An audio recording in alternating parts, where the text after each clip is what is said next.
David, thanks very much for that introduction, and thanks for the hospitality here at the National Archives. And it's a real honor and a privilege for me to be here with these four distinguished historians and authors and men who really know their subject matter. We're talking about the American Civil War tonight, but we're also talking about leadership, we're talking about generalship. And just if I could start off with just a couple of observations to kind of set the stage for the panel. Of course, the Civil War is it's unique in American history.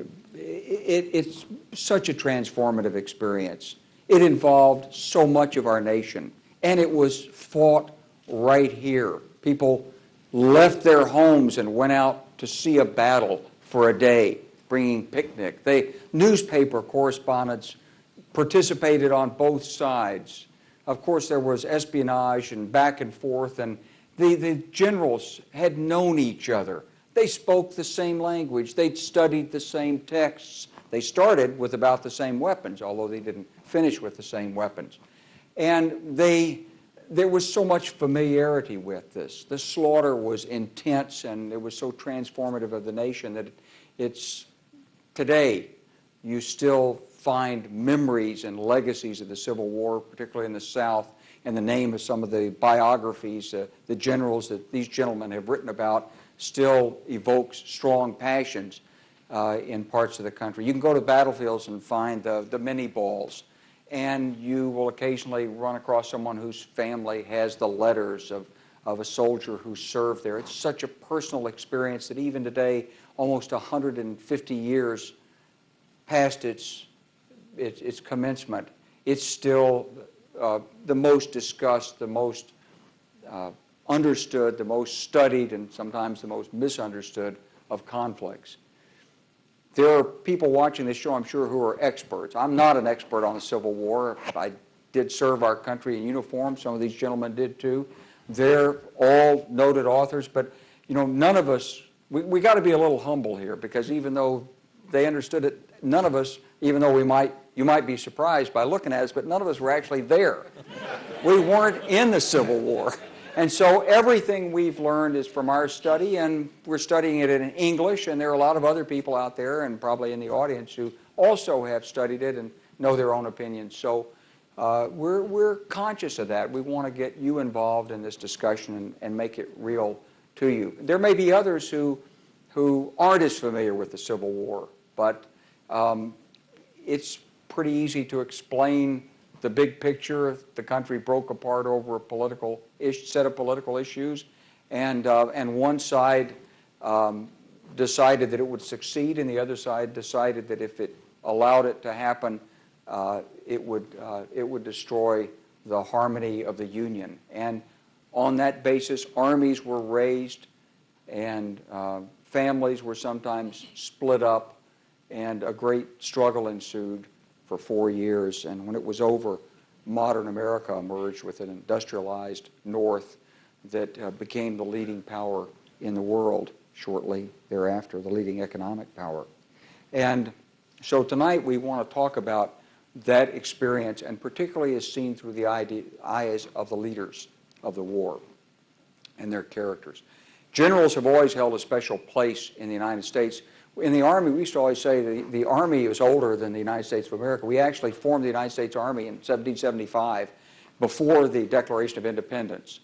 And George Washington, of course, was our first commander in the American Army. He was our commander-in-chief, and he was the first real national hero, and the greatest national hero of America. And after that, the next national hero was General Andrew Jackson, who saved the Union at New Orleans and kept the British out and brought a conclusion to the War of 1812 on our terms. In the Civil War, because of the enormous magnitude of it, other leaders emerged, heroes.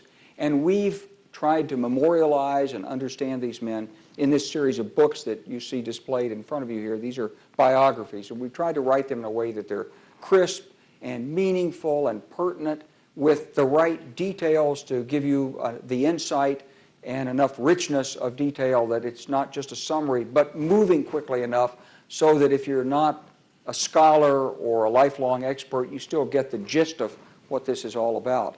And so That's the basis. But what we've never done together as a group is we've never actually sat around and rehashed these generals. And these gentlemen on the stage, they're not one-trick ponies. I mean, they know war. They've written about not only the Civil War but other wars. They've studied other generals, and they've written about other generals. So we can have a pretty broad-gauge discussion here. And I thought I might ask, just really going down the line, if I could just ask each of our authors to give a quick sketch for the audience. Tell us about your background a little bit, how you got into this, and tell us what you think the essence of the general is that you've written the book on. How should our audience envision and capsule this general? Who was he? So maybe we could start with Don Davis. Could you begin?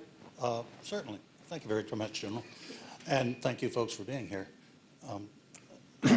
In the spirit of self-disclosure, I was born in Savannah, Georgia. So I sort of grew up with the Civil War.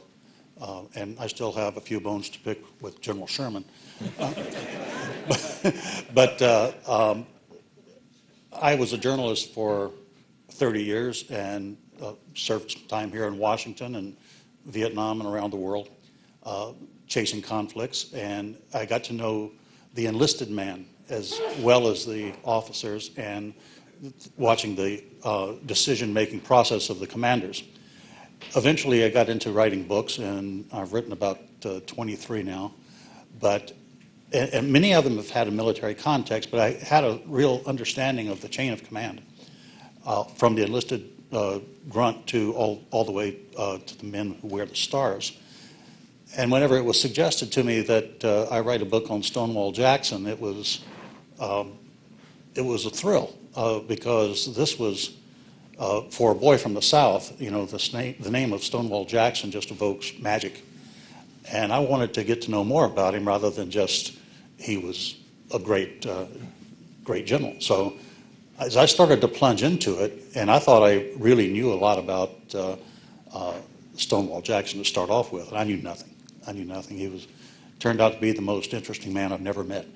And I think we'll go into some of those details later. But he was an amazing character in which he was stubborn, he was fanatical, he was a genius in some ways and an idiot in the others. But he always had a notion of where he was going and what he was going to do, even to the point of running himself physically into the ground sometime where he couldn't do it.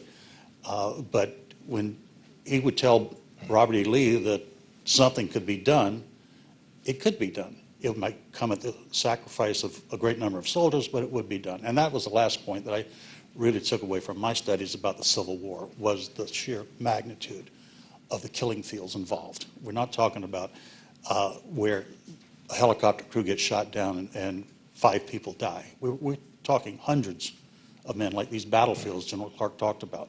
They're vast. If you haven't been out to some of them, go and get a real sense of it.